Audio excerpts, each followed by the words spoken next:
Welcome to the CyberWire's Career Notes podcast, brought to you by SpyCloud, making the internet a safer place to do business.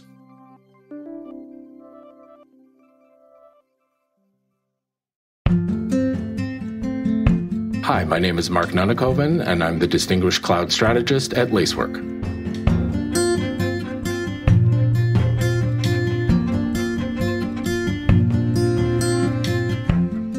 I didn't know exactly what I wanted to do, and I'm of the age when computers were just becoming a thing. And we were fortunate enough that my father was in the military, and he saw the computer revolution coming and got a old Commodore 128 for the family.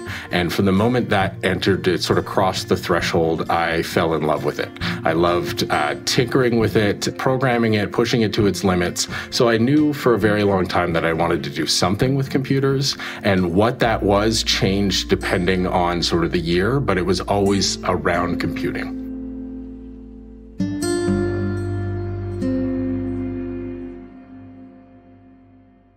Back in the day, as you remember, but some of the listeners might not, computers were not nearly as polished.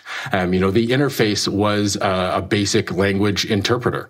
So you were programming right out of the gate, and sure, when you're little, you're just, using pre-made programs. But very quickly, my father took me to some local user groups, and, there was great magazines at the time where you're typing in code. And once I started to see that, hey, I could kind of bend this machine to my will, set me on a path. And so I was doing a lot of self-driven learning around programming through my teenage years. Started with my first job when I was 15.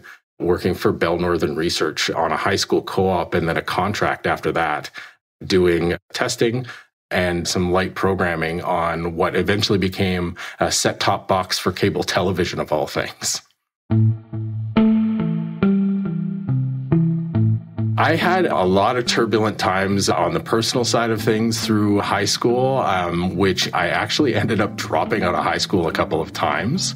Eventually graduated, but same thing with university and college. I kicked around a little bit. I did 1 year of what would be junior college in the US, and then 1 year of university. But the college was in computer programming. University was actually in cognitive science for the first year, which I really, really loved. But I didn't finish either of them. At the time I was working, I was actually doing sales for IBM, and that was going well. I'm not really learning a ton in the first year courses because I've had this self-interest for so long. And I just kind of ended up just staying in the working world from then on out, though eventually I did go back to school later on in life.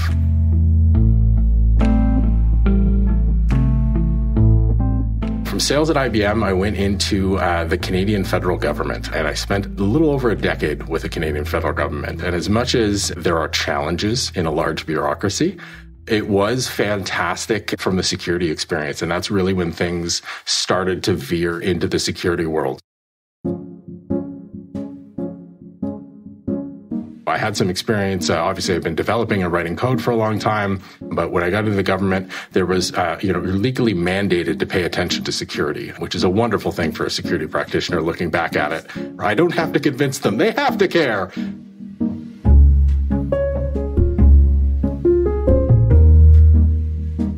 And so I spent a decade there in a bunch of different roles. And the wonderful thing about the Canadian public service is that once you're in, it's easy enough to bounce around from role to role. So I spent some time in service delivery, in platform architecture, in security policy, and about halfway through, I actually went back to school. And instead of going back to get a bachelor's, I went into a graduate program to get a master's in cybersecurity.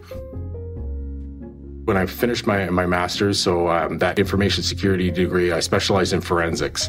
And so I was starting to do a lot of attack analysis. And of course, if you're defending a nation state, you're seeing a lot of really in-depth, crazy attacks in a good way. Well, at least a good way if you defend against them. And a lot of interesting scenarios and sort of just a breadth of experience that I think would be really hard to replicate in a private company or organization. I just loved it because there was always something new to learn. And that's really what's driven me throughout my career is finding an opportunity where I can keep learning. A good friend of mine called me and said, like, hey, I've got a good opportunity that I think you'd be really interested in here at Trend Micro. I sat down with my friend and we had a good chat.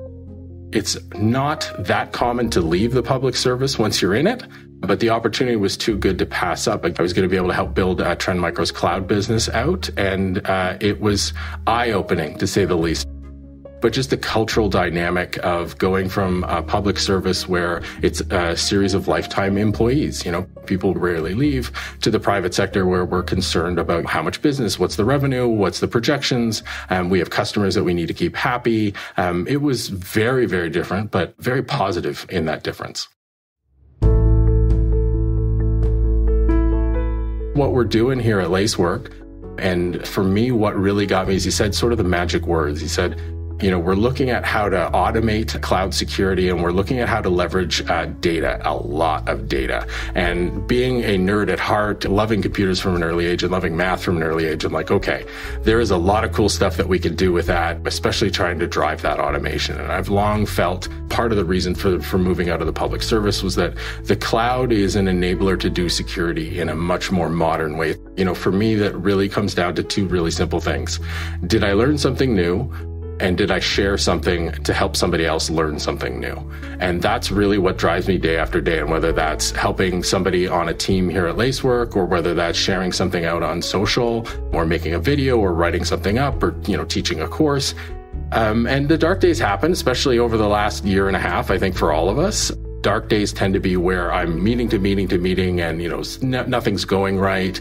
But what gets me out of those days normally is I will try to carve out 15 to 20 minutes for myself and read a novel. If I can help someone understand something a little bit better, if I can provide some clarity, and if I can do that consistently over the course of my career, I think that's really what I'm looking for. I know I've taught a number of courses and continue to teach. As much as it's small, when you can explain a problem that someone's stuck on or help them reason through a challenge, the reward you get from that, I think, is more than rewarding enough. And if I can keep doing that every day, that's going to add up to a really fulfilling career for me.